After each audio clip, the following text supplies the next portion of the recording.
Hi guys, and welcome back. So it's trending news o'clock now, and remember Pastor Timi Adigun, whose news I broke on the 10th of December rather this year, about his alleged inappropriate actions to some of his church members, his female church members. He has come out to tender an apology in quotes, because, well, from the content and some of the things I saw in that apology notes, I mean, it's all somehow. Anyways, he came out to say he was sorry and that this thing has happened since forever. He has apologized to his wife, the people involved, and they've all accepted his apology.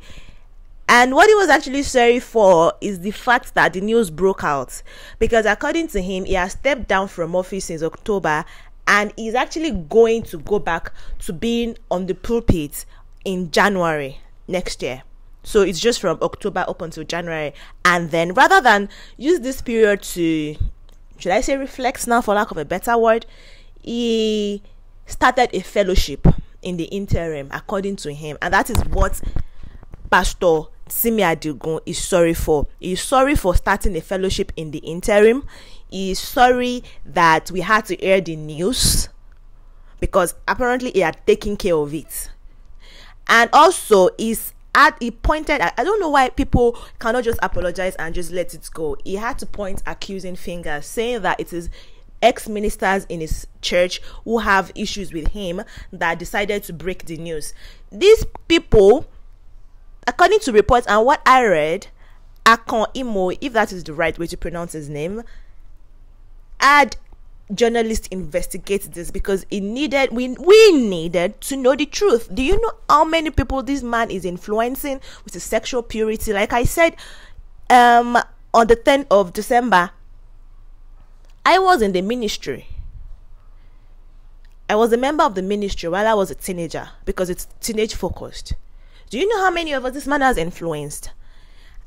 So for this to break out, and for us to know that, oh, he has gone against what he has preached, that is saying a whole lot.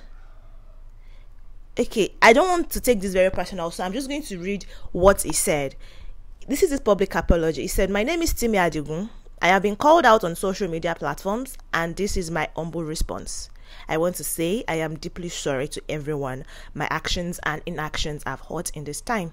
The truth is, I was involved in inappropriate behavior with females over a couple of years. I'm actually grateful that he actually accepted that he did it. You know, he could have decided to maintain his stance, but I think it's because voice notes already broke out where he admitted to doing those things. Assuming people did not have that voice note, I don't want to know what he would have done. So let me continue.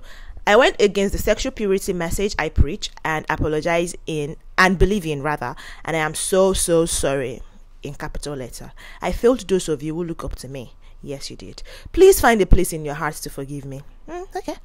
I want to humbly state that there was no sexual intercourse with any. None was a minor, and my wife did not know about these actions while they happened. Okay. I have apologized to God, my wife, my in-laws, my family, and some ministry members. I am here apologizing publicly. I have apologized several times to all the ladies involved, and also apologized to some family members. The final apology came in September when I sent voice notes apology. So this news say, I said it when Pastor Biodun Fatoyinbo's issue was in the press. That was when his own issues leaked to his family, his church members, because he said he sent a final apology, meaning that he had thought he had swept it under the rug as at September of this year. So he said the final apology came in September when I sent voice note apologies to all of them for taking advantage of their trust in me, and they all at different times accepted my apology.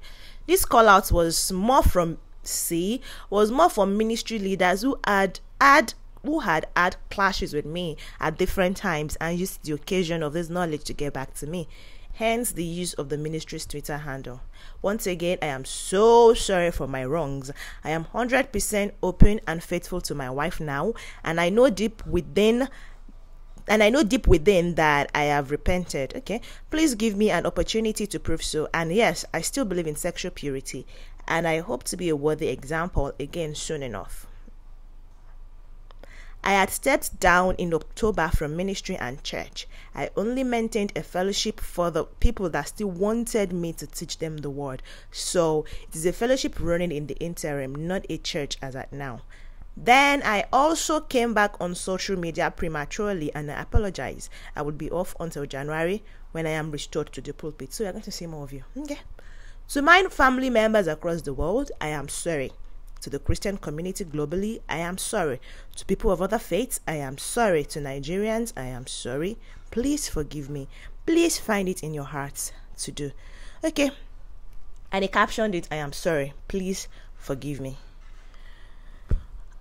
I think it's left to Nigerians, and it's left to actually the people who were directly involved with this. I mean, the women who he molested, who he had inappropriate behaviors with, because he said he didn't have sexual intercourse with them. And we've not seen any of the victims actually come out to say, oh, this was what actually transpired between myself and my pastor. So I feel it's now up to those parties.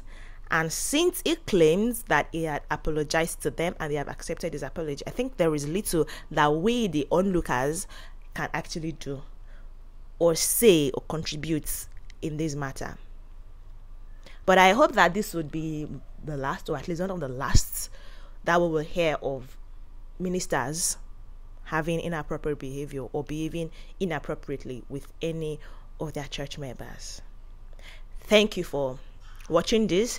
Don't forget to subscribe to this channel, because I bring you the hottest and hottest of all gist once they are dropping. Subscribe to this channel, turn on the notification bell so you know when we have new uploads, and I'll see you when the next news break out, which is going to be very soon though. So bye. Is sexual purity.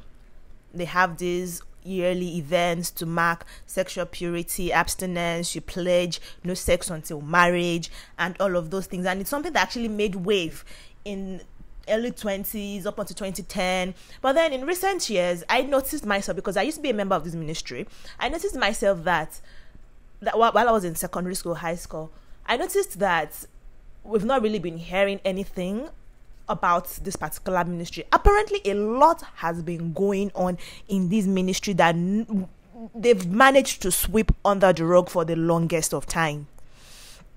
So this is the real gist now.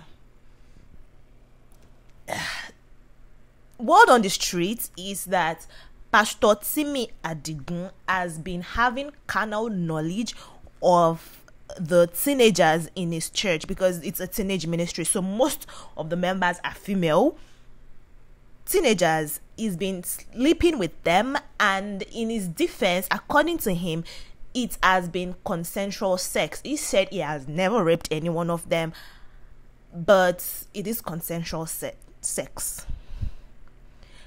This is coming in the wake of a recent pastor drama allegation. And when this allegation for the pastor came out, Pastor Timi Adigun actually told his church members to not be talebearers. We actually didn't know that there was something he was actually hiding. We did not know he has been sexually abusing and harassing his female teenage members for years. Now, there are proofs to back this, because there are voice messages, according to this particular Twitter user, the brave Dave. He said he used to be an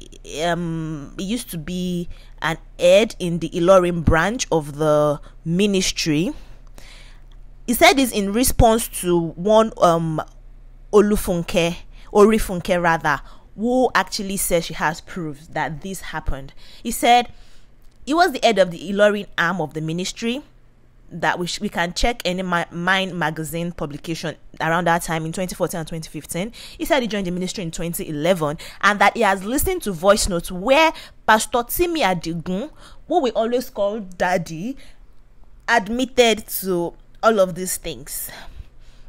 Also, his wife is complicit, according to what we've seen. There is even a screenshot of a WhatsApp message she forwarded to members of their ministry, canceling their programs for the year, saying they won't be holding any of the activities. She says a lot is happening in this ministry presently, as you might have gathered.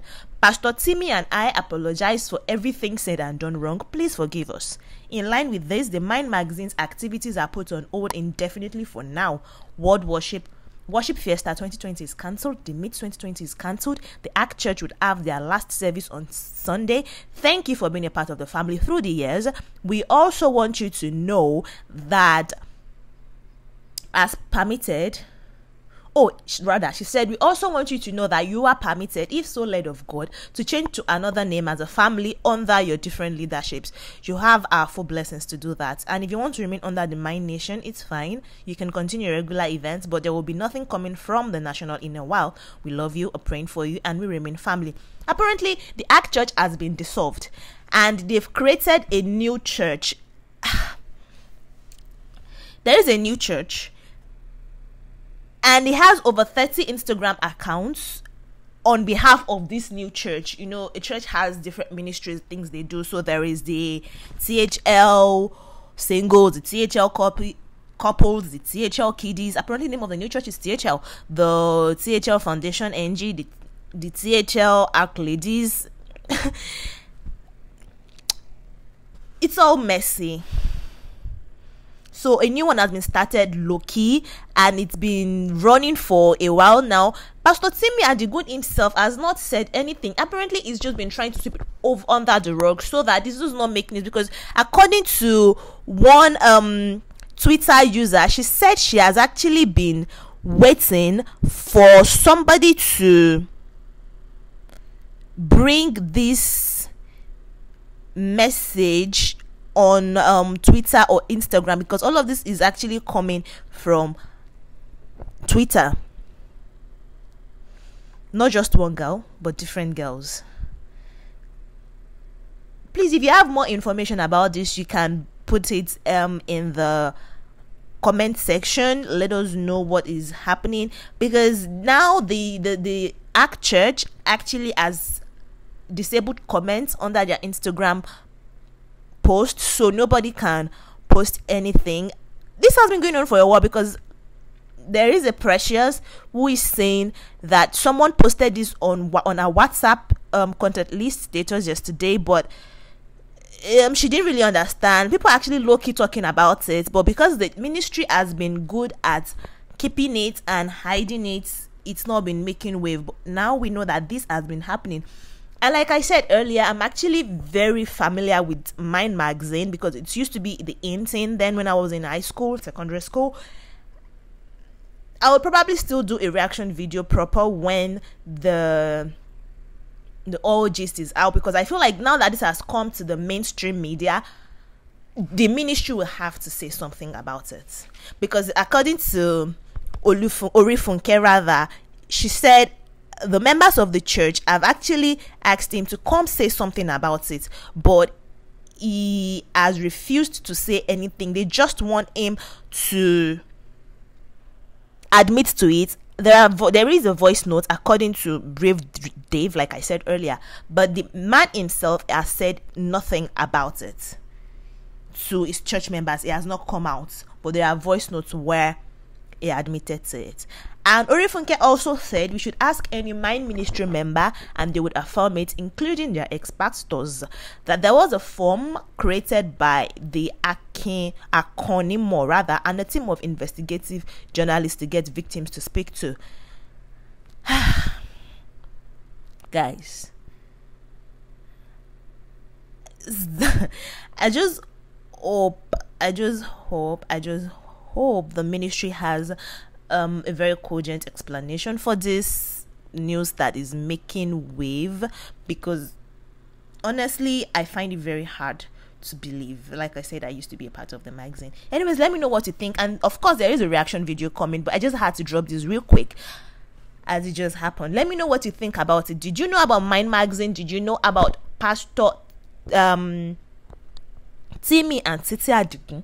Did you know about them and the Mind Magazine? Did you notice that the church has not been saying anything for the past few years? Apparently, Nigerian actress Toyosi Oloyede is one of the members of the church, but she has not said anything. And the news making round is that she is actually not complicit, unlike his wife, that she's not in support of whatever is happening with the man and other female members in the church, teen members in the church. I don't think, anyways, it's going to be a part of my reaction video. Just look out for that. Thank you for watching this particular trending news, and I'll be back with a new one when the old gist is out. Bye.